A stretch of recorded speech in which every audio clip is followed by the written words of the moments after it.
The 2024-25 athletic year is just about in the books at UVM. But before we turn the page to summer, let's take one last look at the Catamounts' spring teams. A little bit of a disappointing end to the year for men's lacrosse.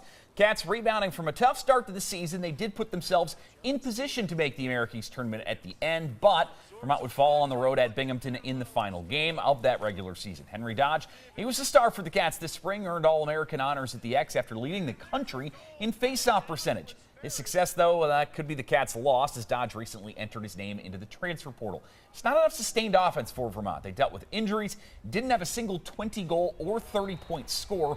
Vermont will hope the strong showing from freshman Matthew Jeremy and better health from guys like Max Frateroli will help get them back into the postseason next spring.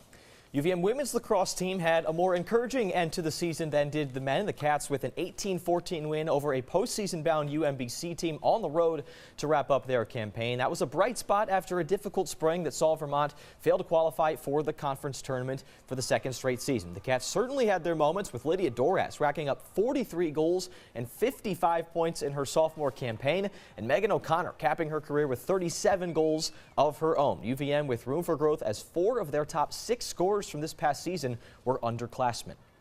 The track and field team wrapped its season at ECACs and IC4As this weekend. 5 Catamounts competed with a pair of top 10 finishes. We should say all but 1 Catamount wrapped up their season because Emma Wapsher qualified for NCAAs in the javelin. She will compete in the first round at the end of the month. Back in America East's, Rachel Barber, a junior from Oregon, claimed the conference crown in the 800 meter. She closed an enormous gap, about 15 yards behind with about half a lap to go. She's able to close it in no time at all. Ran away with it. She had to miss both the indoor and cross-country season with an injury. Gets to carry the momentum into the summer and then her senior year.